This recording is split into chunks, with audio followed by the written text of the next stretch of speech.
Oh, I can share. Awesome.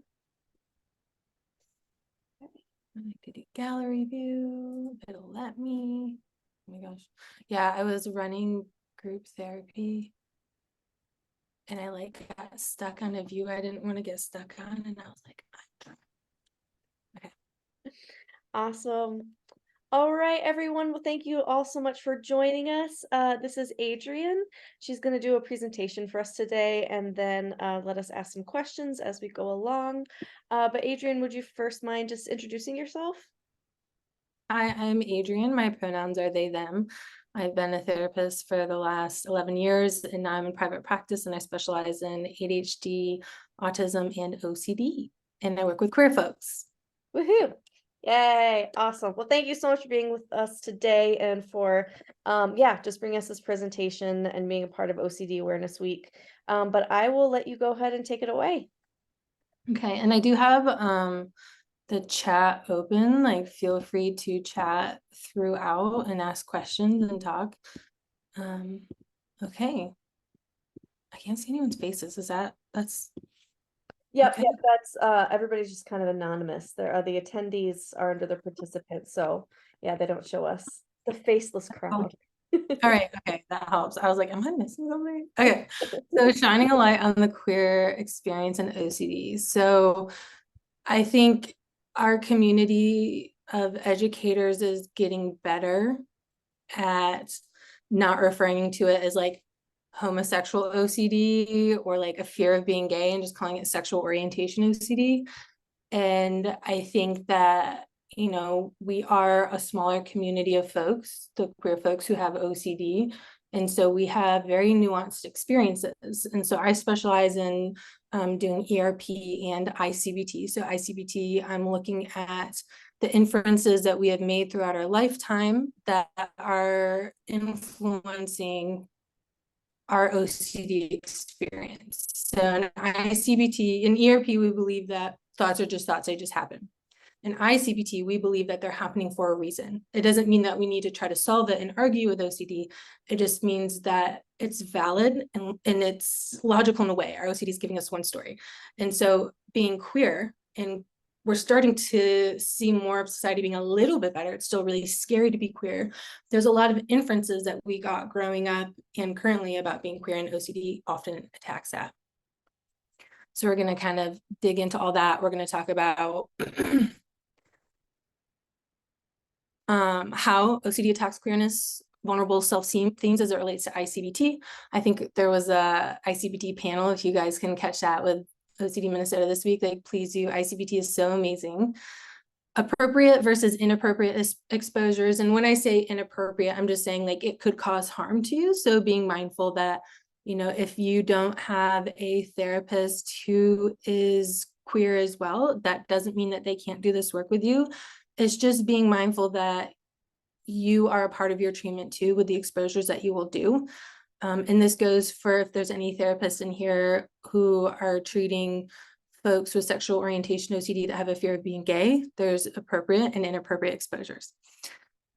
We will talk about trauma treatment. So I am a big believer, every person that I treat with OCD, I am also treating trauma. OCD will wrap so tightly into trauma. And it can make it feel extra sticky and extra hard. And again, that's where when we're doing exposures, there's appropriate and inappropriate exposures because we want to be mindful of trauma. We also have a high rate of neurodivergence outside of OCD in the queer community. So that means that like OCD queer folks, you know, there might be other exposures that aren't appropriate, but that's, you know, we just want to be mindful as we're moving through treatment. And then support for managing health OCD as it comes to gender affirming care. So it's really scary for us to start to make changes to our body to be more in our truth and more aligned with our body. And that can be scary when OCD attacks it. I have top surgery coming up and I know my brain is like, I'm gonna die for sure during it. And you know, how do you move through gender affirming treatment with health OCD? So I've treated my OCD. I'm in OCD recovery, which that's a whole nother topic of what OCD recovery looks like. So, I just allow that thought to exist and I move forward towards my values, but we'll get more into that. Okay, so ways that OCD might attack queerness. What if I'm not gay? What if I'm not pan? What if I'm not bi? What if I'm lying and I actually am straight? What if I'm an imposter? I think this can really get attacked for people who came out later in life. Like, well, I was with these people before and now I'm out. Like, what if I'm actually not gay?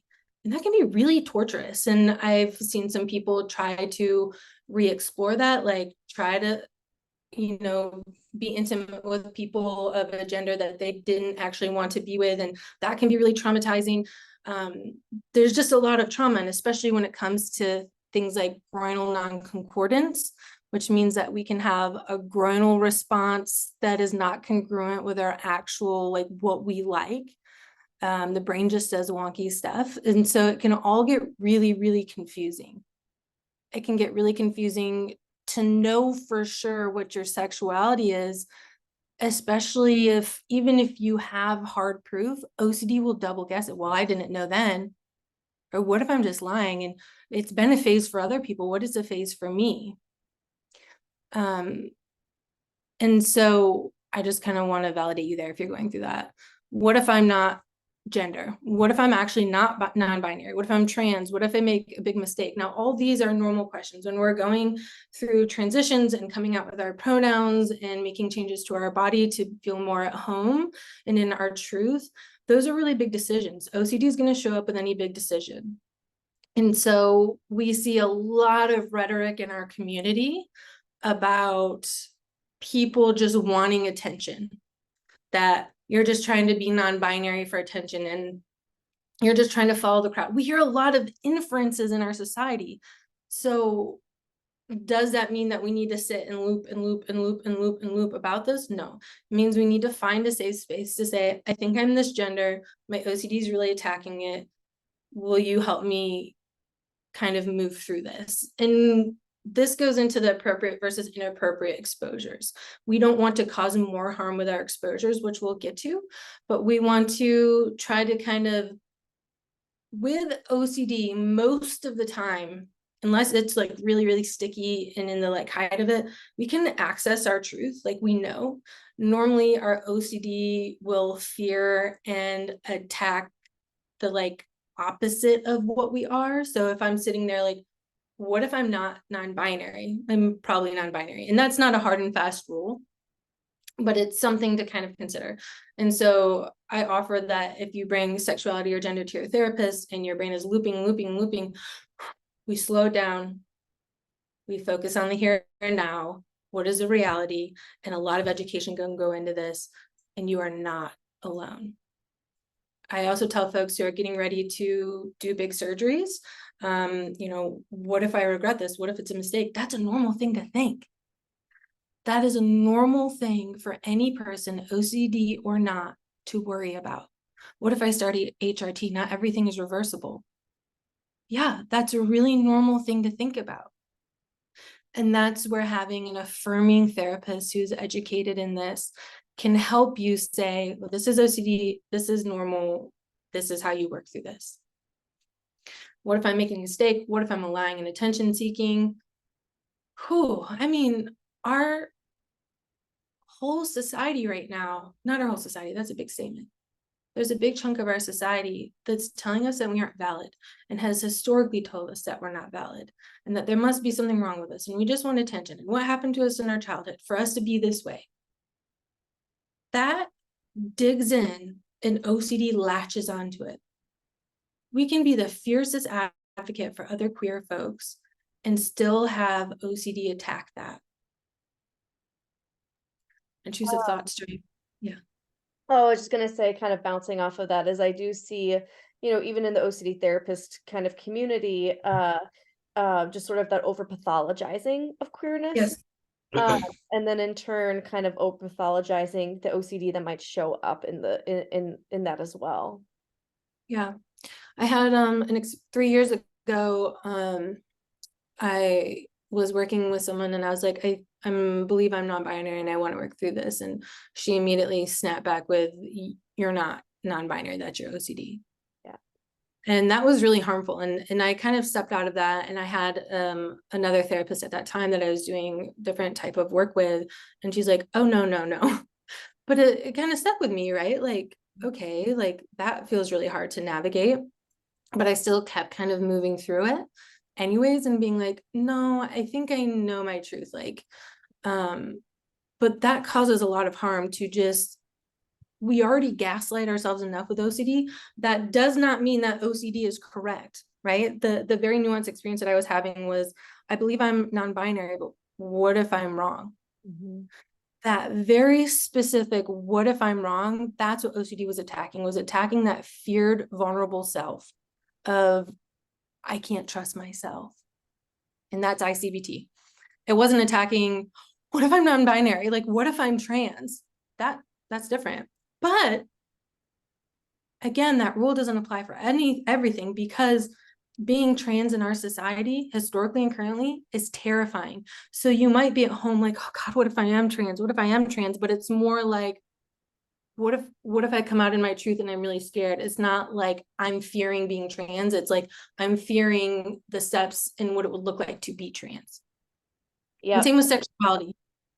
And I think that's something really important for therapists too, is especially from the ERP mindset, the default is always going to, no, you're not trans, queer, etc. That's just your OCD. You know what I Yeah, mean? Instead of looking, at the bigger, broader picture. And right. and again, I think that kind of goes to the pathologizing, and may probably unintentionally, but still does the harm of pathologizing it all. Yeah. And that's why I really like the ICBT lens, because the ICBT lens is saying your OCD is attacking something for a reason. And ICBT is not for everyone. I am, I did ERP and ACT, and that has been great for me, but ICBT has been a game changer in looking at it through the inferences, through trauma. And so, yeah, and not thinking that someone's just saying that because of their OCD. Intrusive thoughts during sex. So for a lot of queer folks with OCD, I've heard, and in my own experience, we often start experiencing intrusive thoughts when we're young. Some people, that's not true. Sometimes it takes a traumatic or high stress event and someone starts to experience their symptoms. But a lot of people started having intrusive thoughts at a young age. And it can be hard to trust your thoughts. It can be hard to trust what is a real thought versus what is an OCD thought. And so when you finally come out and start exploring physical intimacy with other genders or other people, there can be stress correlated with, am I doing the wrong thing? Is this bad? Especially with the messaging we've gotten. And people might experience intrusive thoughts during sex. That's really normal. And I want you to not feel alone with that. It's hard and vulnerable to come out and experience your sexuality. It's hard and vulnerable to experience if you have gender dysphoria, and intimacy is higher stress for you because you're not feeling good and safe in your body. You might have an uptick in intrusive thoughts during sex.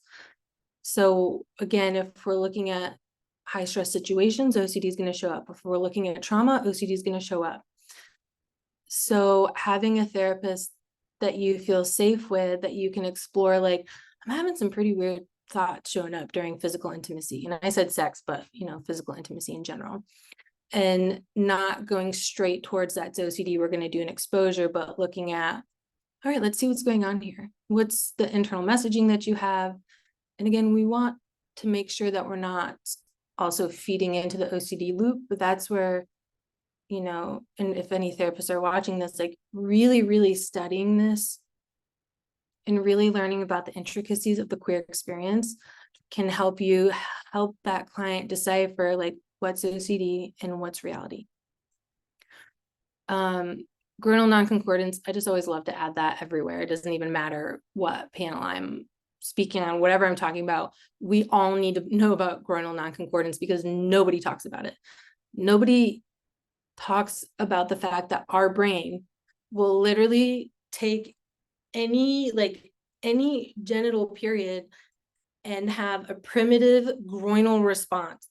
And that does not, yes, please feel free to chime in. I'm definitely like an engager, like I like to engage with people. So the groinal response, just because you have the tinglies or sensation down there, does not mean that you actually like it or are interested in it. So please know that. So say you like come out as a lesbian and you are starting to, be intimate with women, but then you like see a picture of a man and you get a groinal non-concordance. That doesn't automatically mean like, wait, what if I'm not actually a lesbian? That doesn't mean that. And that's where like having a really good conversation with your therapist will be helpful, because sometimes our brains just do that. We're just kind of primitively wired to do things like that. Any thoughts on this topic? And it's totally okay if you guys don't have questions either.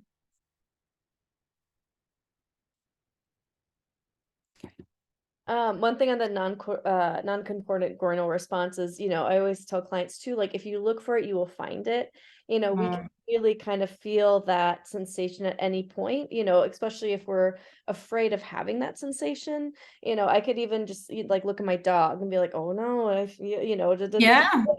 and I can feel something, I can find something. So just knowing that it's trying to treat it as like a sensation and not necessarily labeling it. Mm-hmm. Oh, there's so many sensations that we feel in our body that we don't put attention towards, right? Like I'll be sitting there and my left arm will start like burning and aching. I'm like, dope, this is when I die of a heart attack. Like, no, my body just does weird things. I can start yawning. That doesn't mean I'm tired. Mm-hmm. And so groinal non-concordance, since historically our society hasn't talked about things like sensations in our groinal area, let alone sex and self-pleasure, a lot of us don't know that we could just have that sensation and it means nothing. It's just a primitive brain response. ICBT lens. So with ICBT, we get to explore and look at our vulnerable self themes.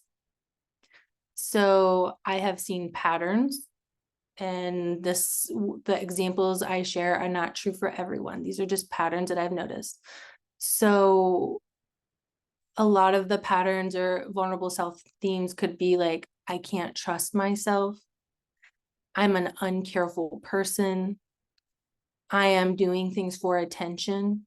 That's a core. So when we're looking at CBT, they love that core narrative. So we're looking at this like core idea.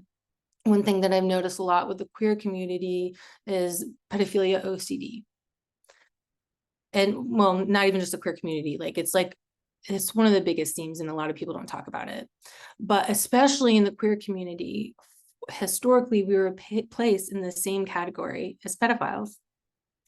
I even was watching, it was like a couple years back, and one of the stupid politicians was talking about like, I'm okay with queer rights, but I'm not okay with pedophiles. Like, and it's those little inferences, so ICBT's inferences, little messages that we get. Those were even heavier, especially for us, millennials and even Gen Zs, like that we were put in the same category as being sexual deviants. And we were put in the same category as trans and non-binary folks as strange, weird, mentally ill people. I actually keep the DSM-3 just to look at how much things have changed. I go through it and I'm like, oh my God. So then what we get is OCD very subtly and subliminally in a moment attacking, well, what if I am that? What if I am those things? I don't trust myself. There's like we talked in the beginning, there's a lot of societal messaging that we're attention seeking, especially coming out to family. A lot of family members might not understand they're of a different generation or different religious background and different beliefs, in their feedback, even throughout your life, and especially coming out, can be pretty intense and send you into a spiral. Like, what if I am just this blank? So in ICBT, we work on looking at what are those inferences. You might be starting to go through your transition and then see an article come out about someone who's detransitioned. That might be enough of an inference for your OCD to attack. What if I'm not actually trans? What if that's going to happen to me too?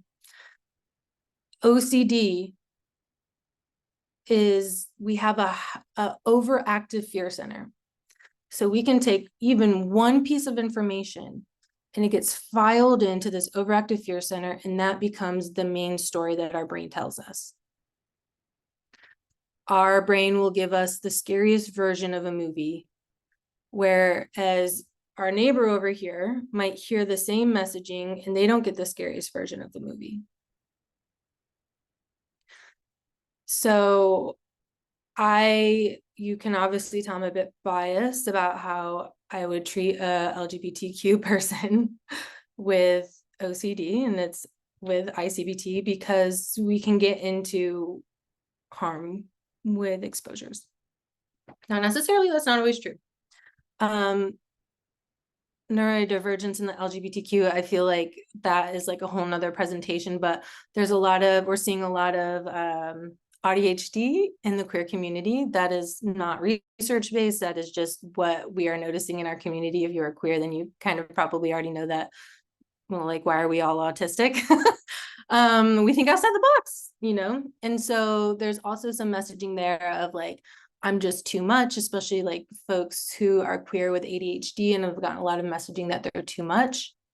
Maybe you have ADHD, autism, and you've been very convicted and passionate about certain topics and then decided you don't care about that anymore, especially with ADHD. And so it can be hard to trust that when you come to new truths about yourself, that is not just like another phase. It's hard to trust yourself. So if you are moving into ICBT, I really invite you and hope that you can work on trusting yourself. And societal messaging, God, there's a lot of it. It's really easy to be queer and feel very unsafe right now, and always, but right now we are the main focus, so that's why, especially finding safe spaces for your OCD treatment and finding OCD community that's queer. I run a queer group. It's closed now, it's full, but it's a really safe space for queer people to get together and be like, these are I don't trust myself. This is hard. Any like thoughts, questions on this topic with ICBT?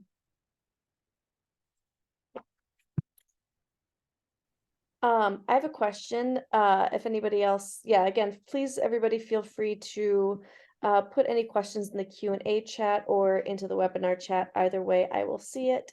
How have you noticed kind of, especially, in light of everything that's happening, I mean, not just in Florida, but, with drag queens and everything, but kind of like the vilification of the queer community. How have you noticed that impacting their OCD, would you say? I think there's so much trauma Mm-hmm. that I see a lot of like trauma coming up and then OCD latching into the trauma. So I'm seeing a lot of OCD folks who have made decisions about starting HRT, doing surgery, but looping on what will happen once I do it, what will happen once I do it, what will happen once I do it, will I be safe, will I be safe? And that's where ICBT says, hey, you're having a logical response to the one story that your OCD is telling you. And in this case, there's a lot of information to back it up that makes it feel real. However, that doesn't mean that it's necessarily going to be a reality. So I'm seeing a lot of fear of taking the next step to transition. I'm seeing a lot of like looping on like, are people thinking negatively of me? Am I going to get hurt? Is it safe for me to go here? And so again, like OCD will wrap so tightly into trauma that it can feel really hard to parse out. And that's why doing exposures in appropriate ways is important. Like, yeah, you might actually be unsafe in certain spaces. So let's make mindful decisions, but live by your values, live the life you want to live. Yes, doing your transition might be unsafe, but does it feel more unsafe to live in this body every single day that you're completely dysphoric over? Because gender dysphoria will just wreck you. And so having, support for that. But yeah, that's a lot of what I see is looping over fears that are realistic. And then also the like, what if I make this decision and it's wrong? Right. I'm curious, and I don't want to take up too much time with this. Ooh, I love I'm just curious if you have an example of where you found like ERP helpful and not harmful. And if you can Mm. later, we don't have to address it right now, but just kind of as we're Well, talking that's about exposures. perfect topic. So, Ah, yay. yay. So, let me X this out. Inappropriate exposure, and this is just what I came up quickly. There's, you might have a therapist who's so good at ERP that they've got the best exposures, right? So an inappropriate exposure would be forced to flirt with straight people or a gender that you're not attracted to. That's harmful to that other person. We don't ever want to use someone without their consent to practice ERP. And also, there might be trauma with that. If you've come out late in life and have been intimate with someone that you didn't really want to be intimate with, and maybe it was hard to figure that out and know that, flirting with someone like that could be really activating and traumatizing. I've heard of therapists having their clients go on queer or straight dating sites and flirt with people. That's not really appropriate. That's unconsensually. I mean, I throw out that word, but it matters. It's that person doesn't have consent that you're experimenting your exposures on them. And it's not fair when it's happening to us, when straight people who are afraid of being gay are doing that to us. Wearing non-identifying gender expression clothing. So like, if you're like, I think I'm non-binary, and your therapist, but you're like, what if I'm not, what if I'm not, what if I'm not, what if I'm actually cis? And your therapist is like, yeah, wear a dress. That could be really harmful. Right? It might look more like, what if I'm not binary? What if I'm not binary? What if I'm not binary? And we write an imaginal script that I make the decision to be non-binary, and we sit. So within an imaginal, we can go one of two ways. We can say, we can go towards that. I made a decision to be non-binary and get top surgery, and I decided that I didn't want to do it, and we sit with that anxiety. Or we can do an imaginal exposure that says, I made a decision to get top surgery and I'm in full bliss and joy, and our OCD is like, ooh, but what if it's surgery? Oh, I'm not going to engage in that. And then kind of going back to like, what would be an appropriate way to treat the like, so say again, if you're a lesbian and you're like, but what if I am attracted to men? Like, not wanting to flirt with them, but sitting with that. Well, maybe not. That might be a good time to pull in your non-engagement responses and really practice sitting with that uncertainty in session of like, okay, maybe not. We don't need to answer that question. And coming up with exposures on the top of my head is like not the easiest thing. I really usually like to sit with them for a while before I throw exposures. Wearing or not wearing makeup. So if, a cisgender person is like, what if I'm trans? What if I don't think I'm trans? But what if I am? Like, we don't want to like, we want to be like kind to our bodies. Appropriate. Go ahead. Oh, I was just gonna say, I know it makes me sad because I did hear of a therapist who was treating a gentleman with and also call me out if I ever kind of word things or phrase things in a way that's like offensive or I should just be mindful of because I want to Oh, same. safe space. But he was cisgendered, male identifying, and the therapist had him wear a dress to a gay bar. So kind of dress trans and go to a gay bar. Yeah. And I think this is the problem that we've seen kind of in traditional ERP therapy, especially like a lot of, straight therapists doing these really inappropriate exposures for what we initially called homosexual OCD. So I think it's just like, I know I keep saying this word over and over again, but just like there's like this pathologizing of the whole thing. So, and I have had, so I think another question I have for you, but so for example, if a client I take it back. I want to ask it later. Keep going. Yeah, so like that situation of having a cisgender male wear a dress to a gay bar, we have so many layers of not good. So that is a micro or major microaggression to the queer community, right? To be trans and transition male to female is not just I'm a man who's putting on a dress, it's extreme dysphoria to the point of not wanting to be alive. Right. So we're taking something that is so traumatizing and so serious and saying, just do this thing. No, unfair. And then also for that cisgender male, like, I think that there's other ways that he could sit with that fear that wouldn't involve humiliating himself, just like I wouldn't ask a transgender woman to put on men's clothes and feel awful in their bodies. Ugh. Anyways, okay, so appropriate exposure, sitting with uncertainty. ERP, like, okay, like if I'm afraid I'm gonna eat a shoe out of nowhere in front of someone, I'm not gonna go pretend to eat a shoe. Like, we don't do exposures that are outside of our values. If I have pedophilia OCD, I'm not gonna go look at pictures of kids. I'm not gonna go like do those things. I'm going to say, I'm going to go to the grocery store and I'm going to not cross the street if I'm walking past a kid. If I have a fear, I'm going to eat a shoe in public randomly or say a random swear word. I'm not going to just do those things publicly. I'm just going to go in public and sit with that uncertainty.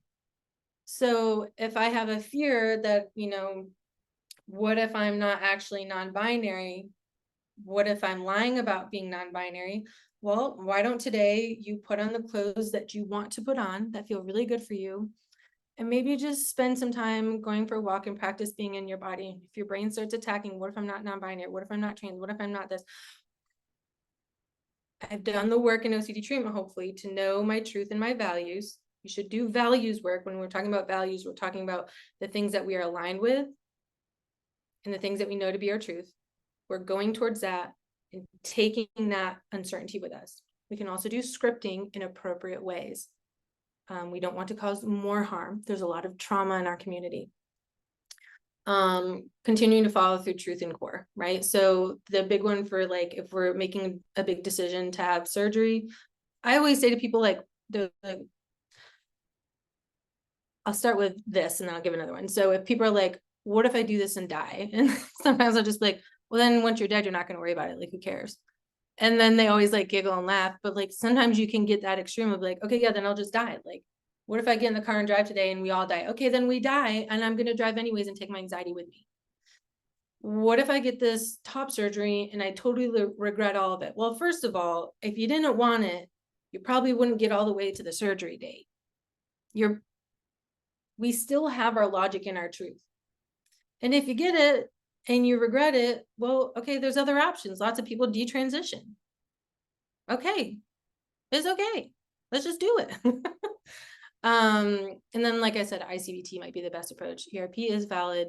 Acceptance and commitment therapy, I always add that on to whether I'm doing ERP or ICBT because I do treat with both. And trauma therapy. Thoughts, questions?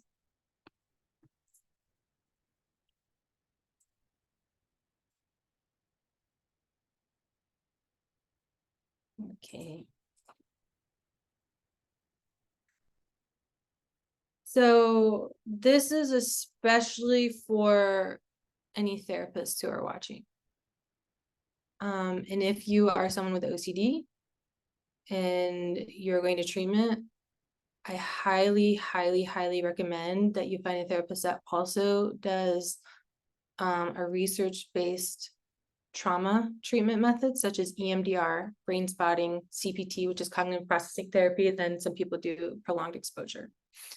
Treating internalized homophobia, if you're an adult now, you probably have it because we were given so much information. And currently, it's really scary.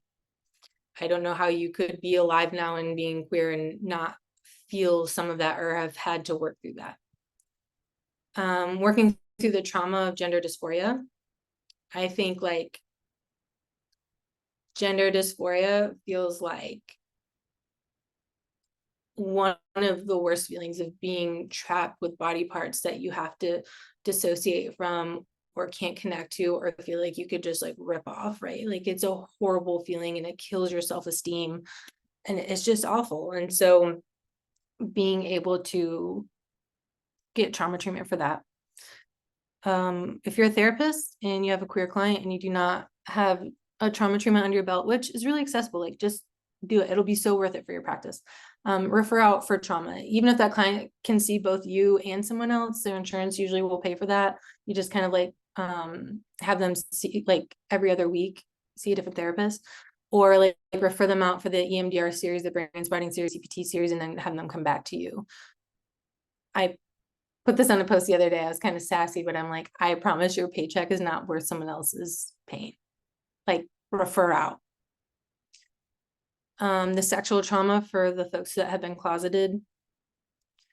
Having been with people that they weren't actually attracted to, but did it because that's what they thought that they were supposed to do and have forced themselves to do it or did it and it didn't feel right and they kept doing it. It's really traumatic. It registers as a bodily trauma. And I know this is a really heavy topic.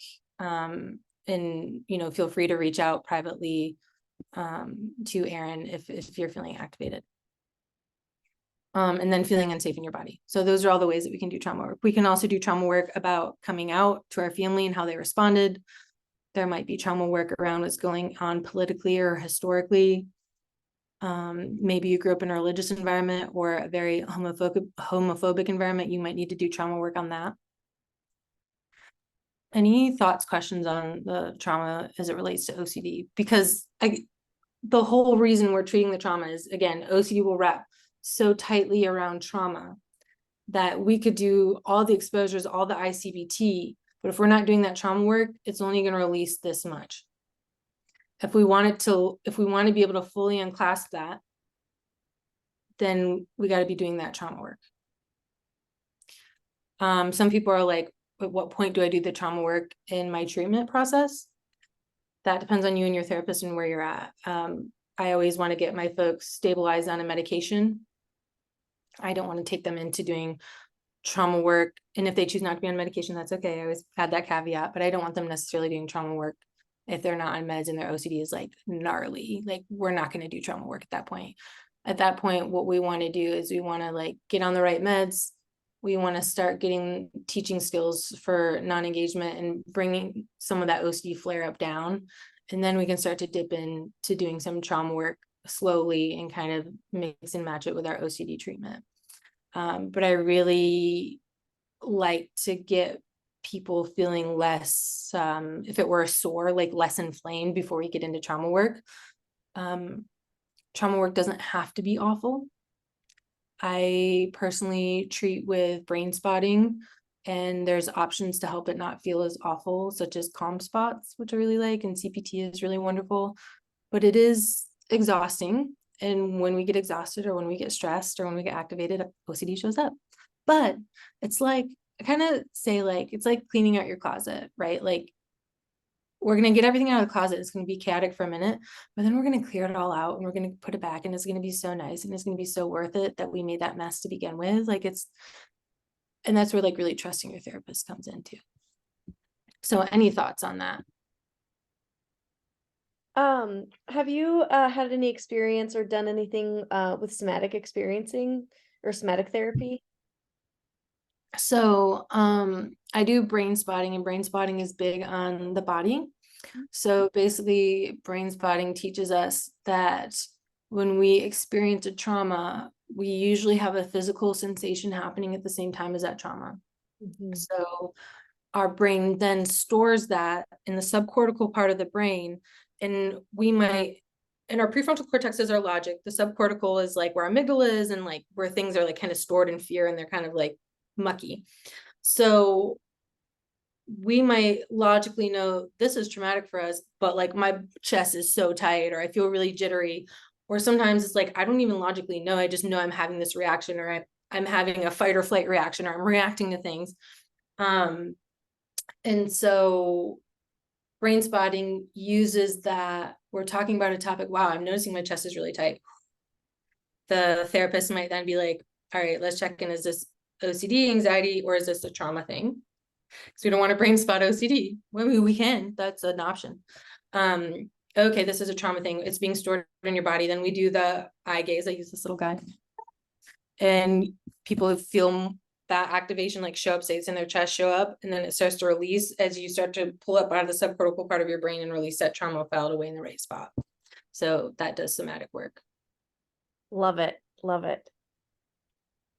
I love brain spotting. Yeah, I admit I'm not as familiar with brain spotting. So, future endeavor, perhaps. I would love to hear more about it. EMDR is really good. Brain spotting is really good. CPT is really good. But yeah, brain spotting was born out of EMDR. Okay. So they're very, very similar. Accessing gender affirming care. Whew. What a scary thing to do when you have OCD. Oh my goodness. But it also might be something that's necessary. So if you are activated every single day in your body because you do not align with your body and you have severe dysphoria, that might make your OCD about 10 million times worse because you're stressed and activated all the time. So again, it's kind of like the trauma treatment, right? Like we want to get it less inflamed on the right meds and then say, let's start following your values. Let's start following your truth. It's up to you and your therapist to come up with exposures or go the ICPT route to help you prep for surgery or going on HRT. Having information, a lot of things aren't widely talked about. Like with HRT, you could start HRT and some things are reversible and some things aren't. And so learning about those things, learning about, I have the rule asked and answered one time. Right. So if I go to my doctor and I say, what if I actually don't want to what if I get this top surgery and I regret it? I can ask one time. Beyond that, it's probably OCD, which is realistic. This is big stuff. You ask one time and they say, well, you could get implants or, it's just kind of, you can't make a decision after this. And you go back to your therapist. Okay, this was information I got. And then you and your therapist can do that work. Same with HRT. Asked and answered one time. And having a lot of care and kindness. This is hard shit. And I always say to people, like, weighing out, so say my OCD is like, well, what if I regret it? What if I regret it? What if I regret it? Well, right now, how uncomfortable am I in my body? Well, I hate my body every single day and I can't get dressed and I feel chronically depressed and I don't want to be alive because like I hate my body. Okay, then maybe like doing this would be worth that pain being alleviated and we can lean in that maybe OCD is lying. And if you regret it, we'll cope with that then.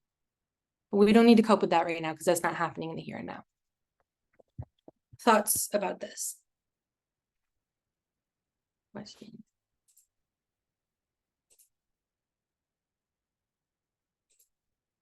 Okay. I don't know if any providers are watching. Please do not write off someone's gender and sexuality because they have OCD. This is not a message saying that all OCD thoughts are valid and correct because a lot of times they're attacking things that are the opposite of what that person feels. But, I think this is probably gonna, hopefully there's only queer people watching. I don't freak out any straight people. But, if you go into therapy and you're like, what if I'm gay? What if I'm gay? What if I'm gay? What if I'm gay? Well, okay, maybe you are, and we need to explore that. Okay, what I don't really think I am, and I don't want to be, okay, then you're probably not. Versus, I have had thoughts and I thought about it a couple times and I don't know. It's worth exploring. We need to do our due diligence in exploring that. If someone comes in with a relationship OCD as a therapist, it is our job to explore. Let's look at, like, what if this isn't the person for me? What if this isn't person for me?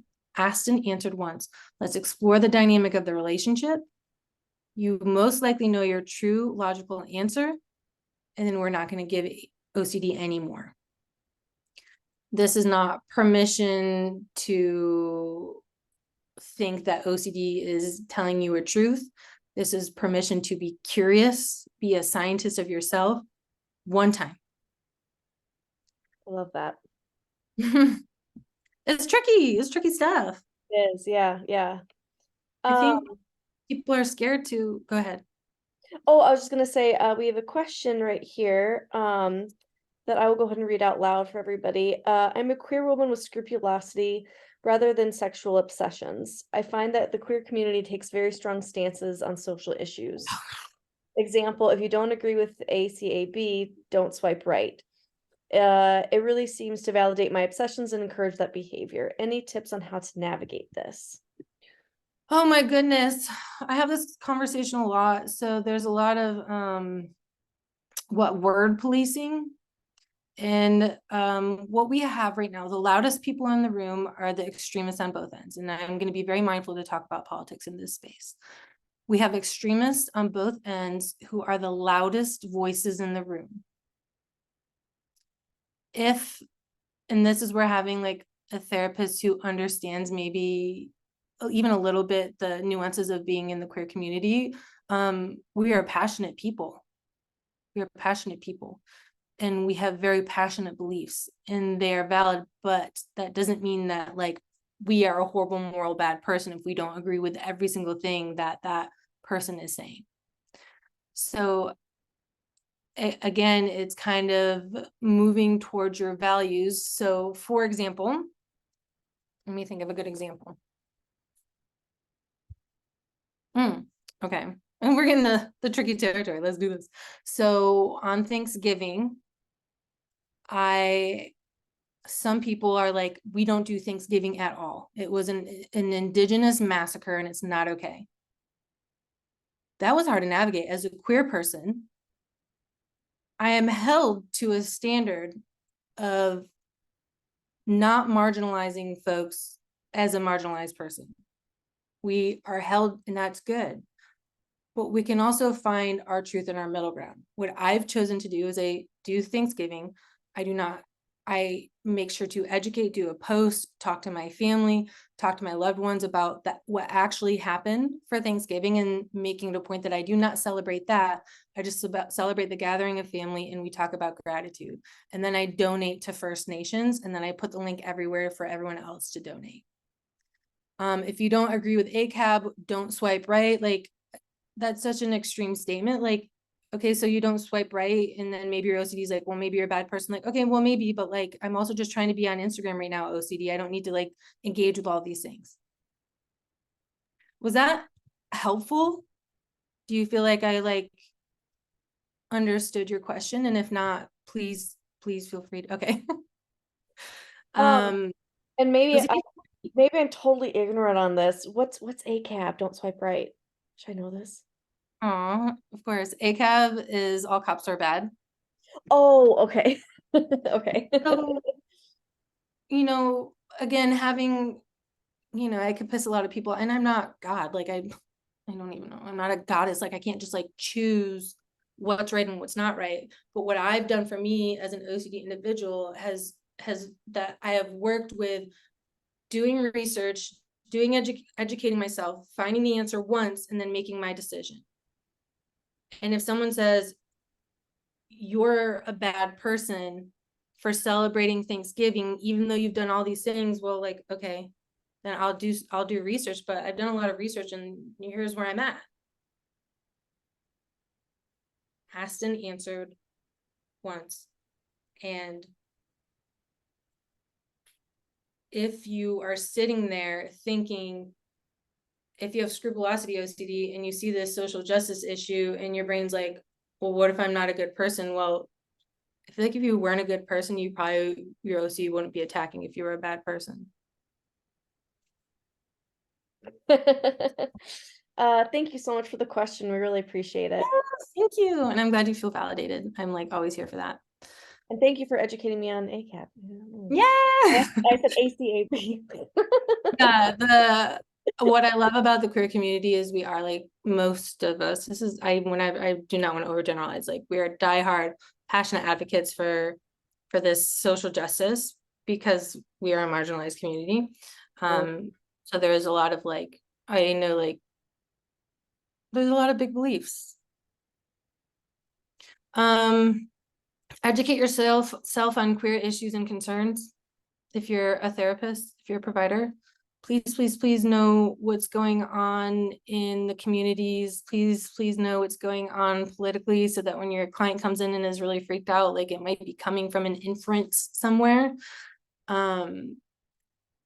There's a lot of nuances in our community of like rules in our community, like labels. There's a lot of nuances in the queer community, and kind of like trying to be up and on that can help you provide best treatment. So I know when someone comes in to session and says, I don't like to use real session experiences. So I have to like make stuff up on the spot. But if someone came into session and they're like, what if my partner transitions to female and I'm not attracted to them anymore? Like, okay. In the queer community, we have the nuances of having specific people we're attracted to, but we can also be attracted to people whether they transition or not, because they're a human and that doesn't matter. So exploring that and not just like writing it off, but understanding the nuances. If alternatively, I think a better example would be like, coming in and being like, what if my partner's not attracted to me anymore once I get top surgery? What if they leave me? What if they leave me? We don't want to be like, your partner's gonna leave. Okay, it's totally fine. That's just your OCD. We might want to say, okay, yeah, that makes sense. Is your partner like a diehard lesbian who only wants to be with femme presenting people? Like, let's work through that and then discuss where OCD might be coming in. That is a better example. Educate yourself on verbiage and microaggressions. The queer community has a lot of nuanced verbiage and language that we use. If your client says something in session, you're like, what does that mean? Ask. That's okay. Ask. My queer clients say stuff, I'm like, what is that? Learn. It's okay. And be mindful of microaggressions, especially if we're doing exposures. Especially not gaslighting your clients. Like, be aware of what are microaggressions in the queer community. And if it's on another page, let me feel free to cut me off. But is there any resources that you would recommend for providers to kind of start out with? Oh gosh, there's so many. So like I love like each state has like an equality, like there's like Southern equality, like there in every state there's usually like a hub for queer education. So you just have to find what your hub is. So like when I recently had to leave Florida to be safe, and the hub there was like something for Southern equality, and I lived in Colorado and they had like, it wasn't their hub, but one of their things was like Transgender Center for the Rockies. So there's like hubs and they'll always offer education. Then you can just Google, what are microaggressions? What is queer verbiage? Like people will post that. Find yourself on queer TikTok. And I'm curious, just as a practitioner and somebody who runs a private practice, one of the things that I was hoping to do was just like, having trainings for my employees done about this. And so, yeah, so I'm curious, have you, I can ask you more of this offline too, but the Trevor Project? Yeah, the Trevor Project's huge. I mean, it employs a lot of people. They're just huge. They're huge. The Trevor I've heard Project. of them doing like trainings for companies and stuff like that too. So they were kind of one place. I'd heard of them before, of course, but I was just one if you're curious if any thoughts of them Great resource. trainings. Okay, great. So yeah, definitely like finding your hub, and then also like the things like the Trevor Project are really, really good. And then if you know queer folks who are talking about those things, like reach out to them, ask. Some of them will do it for free, some of them have a price, but I always like to like elevate voices in the room who may otherwise be overlooked, who are saying really good things. So we talked a little bit already about inappropriate exposures for straight people. Do not have your straight cis clients mess with our community. Do like, when I hear, and if you're in here and your therapist has had you do this, it's okay. Like you did the best you could. If you're a therapist who's done this, well, now you know. But like, even just sending your straight client into a gay bar, even if you're not having them flirt with something, is harmful to our community. bars, even if you don't drink, have been a sacred, safe space for the queer community forever. Please, please, please do not send your folks in for exposures into our safe spaces. If you don't know, then ask your client. It's okay. Like I said, if my client says something, I'll be like, what's that? What's that mean? Or I'll be like, hold on, I gotta Google this real quick. That's okay, just ask. That's how you learn. Any thoughts, questions with this?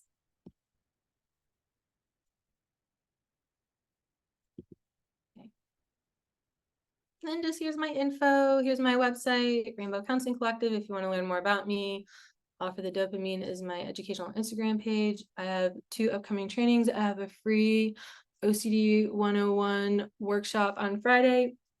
Excuse me. And then I have coming up on Sunday, it will also be recorded, but how to on autism self-diagnosis and kind of exploring all of that. I'm gonna stop my screen and open it up for Q&A if anyone has questions. And if not, that's okay. It can be scary to ask questions. Feel very vulnerable.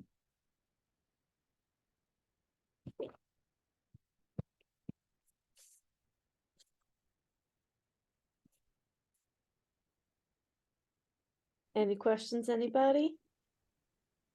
Maybe a good exposure. What'd you say? I said it might be a good exposure for somebody. Good exposure, yes. And if you like have my info, I'll put my handle in here. You can always DM me and be like, I actually do have questions. I know when I ask questions on things like this, I'm like, I feel real perceived and exposed, where I just like questions. All right, y'all. Well, also reach out to me on there if you want the link for the free OCD 101 workshop. We're just going to be going over like types of treatment, what symptoms look like, what OCD recovery means, some skills to walk away with. Well, thank you so much, Adrienne, for your time and for doing this for us. Again, really, really appreciate it. This is all such good stuff. As as a provider, like this just, I can't wait to kind of chew more and digest this and make me a better provider just overall too. So yeah, just thank you. It's great Well, stuff. thank you for doing this. I think like you had the panel earlier for Black folks in the queer community or Black folks in the OCD community, and then me speaking for the queer community. So thank you for elevating voices that matter. I know a lot of trainings are run by the same folks with the same experiences, and elevating those voices of folks who have really good nuanced things to say is really important. So thank you for your work on seeking us out and doing that. Thank you so much. I appreciate that. Yay. Bye, Awesome. y'all. Thanks for coming. Great. Thank you all for coming. We appreciate it.